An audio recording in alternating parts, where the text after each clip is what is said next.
Assalamualaikum warahmatullahi wabarakatuh. Selamat pagi semuanya. Kita kembali lagi di mata pelajaran PPKN. Hari ini kita bahas tentang bab pertama yang ada di semester genap ini. Kita pelajari tentang bab integrasi nasional dalam bingkai Bhinneka Tunggal Ika. Sebelum kita belajar tentang integrasi nasional dalam bingkai Bhinneka Tunggal Ika, kita harus tahu dulu apa yang dimaksud dengan integrasi nasional, apa yang dimaksud dengan Bhinneka Tunggal Ika, kita pahami dulu ya. Yang pertama, kita belajar tentang Bhinneka Tunggal Ika. Mungkin kalian sudah sering sekali dengar apa yang dimaksud dengan Bhinneka Tunggal Ika. Bhinneka Tunggal Ika itu adalah berbeda-beda tetapi tetap satu jua ya.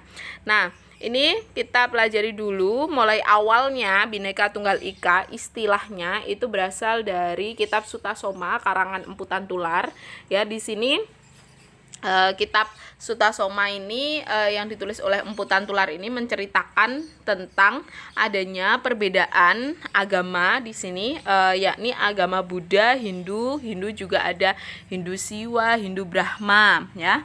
Nah, di sini tulisannya itu Bhinneka Tunggal Ika Tanhana Dharma Marwa. Nah, di sini artinya walaupun kita memiliki perbedaan keyakinan agama Hindu dan Buddha, di sini tetap kita ini adalah satu jua, yakni dalam sebuah bingkai kerajaan Hindu Buddha ya. Nah, kemudian dari istilahnya yang ada di kitab Sutasoma itu diadopsi oleh pahlawan terdahulu sebagai simbol pemersatu bangsa, karena di Indonesia ini banyak sekali keragaman mulai dari suku bangsa, kemudian budaya, kepercayaan dan lain sebagainya. Itu mengadopsi dari istilah Bhinneka Tunggal Ika-nya Empu Tantular ya. Ini awalnya. Kemudian unsur Bhinneka Tunggal Ika ini adalah keanekaragaman atau kemajemukan sebelum Indonesia lahir. Jadi mulai dari sebelum adanya nama Indonesia ini kita memang diciptakan oleh Tuhan itu berbeda-beda. Kenapa? Nanti ada faktor-faktor yang menyebabkan keberagaman ini. Kemudian keanekaragaman atau kemajemukan itu adalah sebagai kenyataan alami dan takdir Tuhan yang tidak bisa kita tolak ya, sehingga memang kita ini begini adanya ya, beda suku, beda beda agama, beda budaya, bahasa dan lain sebagainya. Kemudian keanekaragaman atau kemajemukan itu menjadi semangat pemersatu, bukan sebaliknya, bukan menjadi dinding pemisah antara bangsa Indonesia, tetapi kita ini bersatu. Walaupun kita berbeda-beda, tetapi kita ini adalah Indonesia, gitu.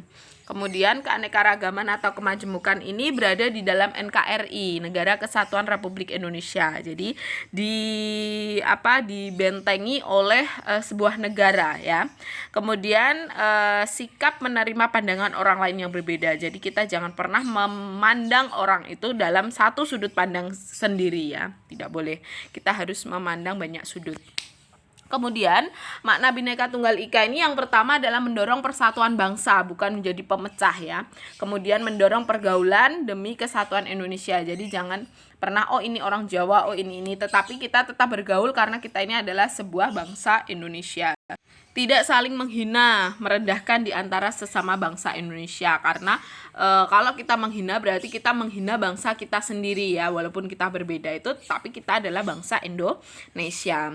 Kemudian saling menghormati dan mencintai antar sesama, meningkatkan identitas dan kebanggaan sebagai bangsa Indonesia. Kita ini bangga gitu, beda dengan orang lain atau negara lain. Kita itu walaupun berbeda-beda, ada yang budayanya kayak gini, ada yang kayak gitu, tapi kita tetap bisa rukun, bisa toleransi, kemudian bisa hidup bersama, tentram, aman, damai. Maka itu adalah sebuah kebanggaan bahwasanya kita itu walaupun majemuk, walaupun beragam itu kita tetap bisa bersatu. Kemudian meningkatkan nilai kegotong royongan dan solidaritas.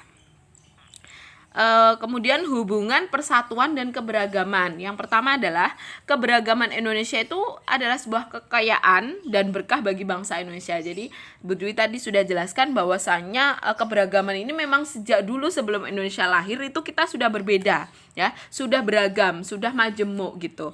Nah, berarti ini adalah takdir alami dari Tuhan yang diciptakan memang kita seperti ini, tidak bisa diganggu gugat, tidak bisa ditolak, tidak bisa diubah. Kemudian keberagaman itu terbentuk karena banyaknya jumlah suku bangsa yang ada di Indonesia. Selain itu, keberagaman itu juga disebabkan yang pertama adalah letak strategis wilayah Indonesia. Jadi Bu Dwi sudah pernah yang belajar sejarah dengan Bu Dwi itu sudah jelaskan bahwasanya Indonesia itu sangat strategis, mulai dari perdagangan internasional kuno ya kan, Cina, India, Arab itu kan nimbrungnya itu kan di Indonesia ya. Kemudian diubah dengan wilayah kelautan. Indonesia itu juga sangat strategis, berada di antara beberapa benua ya kan, sehingga kita ini menerima apa hubungannya dengan keberagaman. Kalau kita itu strategis, maka banyak bangsa yang singgah di negara kita. Kalau banyak bangsa yang singgah di negara kita, maka kita juga banyak mendapatkan pengaruh, mendapatkan pengetahuan dari bangsa-bangsa lainnya, sehingga kita ini bisa terpengaruh, kemudian bisa beragam dengan bangsa yang satu dengan bangsa yang lainnya. Kemudian kita berada di kepulauan ya. Nah, antara pulau yang satu dengan pulau yang lain pasti akan berbeda. Karena apa? Karena memang alamnya itu seperti itu. Tidak bisa kita bisa jadi satu karena kita hidupnya juga di pulau-pulau begitu, sehingga kita punya perilaku, tingkah laku, budaya dan lain sebagainya itu berbeda dari pulau yang satu dengan pulau yang lainnya. Kemudian perbedaan kondisi alam. Nah, di sini juga mempengaruhi kebudayaan, mempengaruhi pola hidup, mempengaruhi budaya dan lain sebagainya, sehingga kita itu sangat beragam ya. Kemudian keadaan transportasi dan komunikasi ini juga mempengaruhi adanya keberagaman. Kenapa? Ada yang suatu daerah itu transportasinya mengembangkan majunya di darat, ada yang di laut. Kalau di Kalimantan tuh kayak transportasi sungai itu kan sangat maju. Nah, itu akan mempengaruhi pandangan, perbedaan budaya dan lain sebagainya. Kemudian penerimaan masyarakat terhadap perubahan. Ada masyarakat yang ketika ada perubahan itu cepat gitu, gercep gitu ya. Cepat untuk merubah pola hidupnya atau mengadopsi dengan perubahan itu. Ada yang suatu tempat atau wilayah itu yang jika ada perubahan itu dinilai sangat buruk, tidak bisa untuk diadopsi di tempat tinggalnya, sehingga cepat tidaknya penerimaan terhadap perubahan itu akan membentuk keberagaman pula ya. Nah, kemudian agar persatuan tetap terjadi di tengah kondisi keberagaman yang selama ini kita lakukan, itu setiap individu itu harus memupuk sikap toleransi. Jangan pernah memandang ini yang benar, itu yang salah. Karena toleransi itu sangat penting dikembangkan karena kita itu sangat beragam. Dan mengembangkan sikap nasionalisme, cinta tanah air. Jadi kita itu bangga, kita berbeda-beda tetapi bisa bersatu, itu sulit loh ya. Nah, sehingga kita ini harus bangga, nasionalisme, cinta tanah air. Indonesia ini sangat unik ya, karena banyak sekali keberagaman di Indonesia. Kemudian persatuan itu perlu kita jaga agar mewujudkan satu kehidupan yang serasi, selaras dan seimbang ya. Kalau kita menghina satu daerah dengan daerah yang lain, maka kita akan tidak hidup dengan serasi, selaras dan seimbang ya. Tidak ada yang benar, tidak ada yang unggul, semuanya tetap Indonesia. Kemudian akrab dalam pergaulan, perbedaan tidak menjadi sumber masalah, kemudian akan memajukan sebuah pembangunan di negara Indonesia. Kemudian pentingnya persatuan bagi bangsa Indonesia itu jangan pernah lupa bahwasanya kita itu bersatu, kita teguh, bercerai kita runtuh. Kita harus belajar dari sejarah bagaimana bangsa dulu itu ketika melawan penjajahan, kalau perangnya itu dari daerah sampai ratusan tahun itu kita tidak bisa memenangkan penjajah ya kan, tidak bisa menang dalam mengalahkan penjajah. Tetapi ketika kita bersatu, kita punya organisasi nasional, pergerakan nasional, keinginan untuk merdeka ya, maka kita teguh. Kalau kita bercerai kita runtuh. Dan Bhinneka Tunggal Ika, berbeda-beda tetapi kita tetap satu jua, yakni Indonesia. Kemudian manfaat persatuan dan kesatuan ini sangat penting karena apa? Yang pertama adalah memperkuat jati diri NKRI. Kalau kita nggak bersatu, kita berpisah atau bercerai, maka kita akan gampang sekali untuk diruntuhkan oleh bangsa-bangsa lain.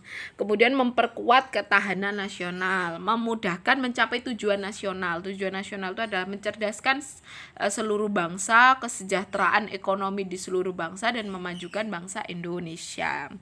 Menciptakan suasana tentram, aman, dan damai. Kalau kita rukun, tidak ada pergolakan, tidak ada saling menghina, maka kita akan hidup tentram, aman, dan damai di negara Indonesia. Nah, sikap yang harus kita lakukan dalam persatuan di dalam keberagaman itu yang pertama adalah tidak pernah menganggap rendah suku atau budaya lain. Jadi jangan pernah menganggap bahwasannya suku itu lebih rendah dariku. Nah, suku itu di bawah levelku. Jangan pernah seperti itu. Karena apa? Setiap suku budaya itu memiliki ciri khas, keunikan, dan nilai levelnya sendiri-sendiri. Tidak menganggap suku dan budayanya yang paling tinggi. Itu akan ketika kita menganggap suku kita itu yang paling tinggi, maka kita akan menganggap suku lain itu lebih rendah dari kita. Ini tidak boleh kita lakukan. Kemudian kita harus menerima keberagaman karena ini adalah khas dari Tuhan untuk kita. Ya, kemudian lebih mengutamakan negara dibandingkan dengan suku, budaya, dan daerahnya. Kemudian kita sudah bahas tentang Bhinneka Tunggal Ika, kemudian persatuan di dalam keberagaman. Kita sekarang bahas tentang integrasi nasional. Setelah kita nanti tahu persatuan itu apa, Bhinneka Tunggal Ika itu apa, integrasi nasional itu apa, maka kita akan paham dengan bab ini. Judulnya adalah Integrasi Nasional dalam Bingkai Bhinneka Tunggal Ika. Yang pertama, integrasi. Integrasi itu adalah menyatu padukan, mempersatukan, atau menggabungkan. Nah, nasional itu bangsa, berarti kita akan menyatukan, mempersatukan, dan menggabungkan bangsa ini di dalam keberagaman itu jadi satu gitu. Nah, integrasi nasional itu adalah menyatukan suatu bangsa sehingga menjadi satu kesatuan yang bulat dan utuh. Klasifikasi integrasi nasional, kalian buka LKS-nya di bab 1 itu halaman 9 ya. Nah, berdasarkan hasilnya itu ada asimilasi. Asimilasi itu adalah penggabungan dua atau lebih kebudayaan yang hasilnya itu menghasilkan ciri khas dari kebudayaan asli. Artinya, hasil dari asimilasi itu merupakan sebuah kebudayaan baru yang diterima oleh semua kelompok dalam lingkungan masyarakat yang bersangkutan. Jadi dia itu menghasilkan kebudayaan yang menghilangkan ciri khas dari kebudayaan aslinya. Nah, kemudian yang kedua itu akulturasi. Akulturasi itu adalah penggabungan dua atau lebih kebudayaan tanpa menghilangkan ciri khas dari kebudayaan asli di lingkungan tersebut. Nah, jadi bedanya gitu. Kalau asimilasi itu menghilangkan ciri khas, kalau akulturasi itu tidak menghilangkan ciri khas budaya yang sebelumnya. Kemudian berdasarkan penyebabnya ada integrasi normatif. Integrasi normatif itu adalah penyatuan karena norma-norma tertentu yang berlaku dalam masyarakat. Jadi normatif itu norma. Integrasi instrumental. Instrumental itu adalah integrasi yang tampak secara visual akibat adanya keseragaman antar individu dalam suatu lingkungan masyarakat. Contohnya adalah keseragaman berpakaian, kemudian keseragaman aktivitas lainnya, ciri fisik, dan lain sebagainya. Kemudian integrasi ideologis itu adalah yang tidak tampak. Ideologis itu tidak tampak karena terbentuk karena adanya ikatan spiritual dan lain sebagainya. Kemudian integrasi fungsional. Integrasi fungsional itu adalah karena fungsi-fungsi tertentu dari masing-masing pihak di dalam masyarakat. Kalau koersif itu adalah integrasi yang terbentuk karena pengaruh kekuasaan dari penguasa. Itu adalah klasifikasi integrasi nasional. Faktor pembentuk integrasi nasional itu yang pertama adalah faktor sejarah. Kita punya nasib yang sama, punya latar belakang yang sama. Ini maka kita itu harus menyatu jadi bangsa Indonesia. Kemudian keinginan untuk bersatu itu dimulai dari peristiwa Sumpah Pemuda 1928. Kita menyatakan bahwasannya kita satu bangsa, kita satu tanah air, dan kita satu bahasa, yakni Indonesia. Kemudian cinta tanah air, kita cinta dengan negara ini, apa yang kita lakukan terhadap negara kita ini. Kemudian rasa rela berkorban, ya. Kemudian kesepakatan dan konsensus proklamasi kemerdekaan, di mana kita ini harus menyatu di dalam keberagaman dalam bingkai Bhinneka Tunggal Ika. Kemudian faktor penghambat integrasi nasional. Nah, ini kalian harus tahu apa sih yang menghambat kita itu tidak bisa bersatu. Yang pertama adalah masyarakat yang heterogen dan keberagaman. Tetapi ini harus kita lawan, ya. Jadi masyarakat yang beraneka ragam, yang macam-macam itu harus menjadi satu. Nah, itu salah satu penghambatnya. Yang kedua adalah wilayah kita itu terlalu luas, ya, sehingga kadang komunikasi antar satu daerah dengan daerah yang lain itu berbeda. Kemudian ancaman, tantangan, hambatan, dan gangguan terhadap persatuan Indonesia itu selalu kita hadapi.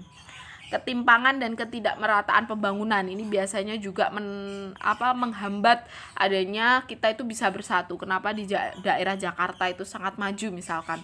Nah, kenapa di daerah perbatasan Kalimantan itu masih jalan aja masih becek-becek gitu ya. Nah, itu juga menghambat kita ini kenapa bisa bersatu. Yang daerah satu maju, yang daerah yang lainnya tidak maju, pembangunan tidak merata, itu akan mengganggu atau menghambat integrasi nasional.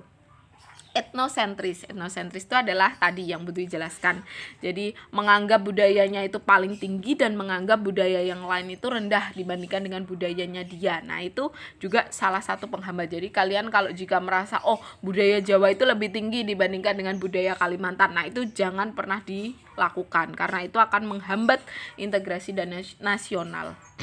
Kemudian kurangnya toleransi antar golongan masyarakat. Kemudian yang kita lakukan untuk menjaga integrasi nasional itu adalah 1. Cinta tanah air, kita harus bangga dengan Indonesia. Yang kedua, kita harus rela berkorban demi bangsa. Kemudian kita harus membina persatuan dan kesatuan. Nah, itu yang Butuh jelaskan di bab ini, ya, integrasi nasional dalam bingkai Bhinneka Tunggal Ika.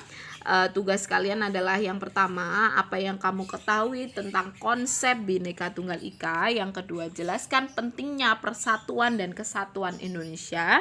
Yang ketiga, apa yang kamu pahami mengenai konsep integrasi nasional.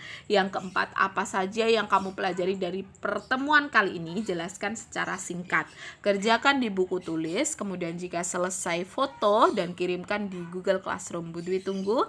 Jika ada pertanyaan yang kurang jelas atau penjelasan Budwi yang dirasa itu tidak cocok dengan pemikiran kalian, silahkan langsung japri Budwi, ya. Budwi tunggu. Terima kasih atas perhatiannya, semoga bermanfaat. Tetap semangat belajar dan tetap menjaga kesehatan. Terima kasih. Assalamualaikum warahmatullahi wabarakatuh.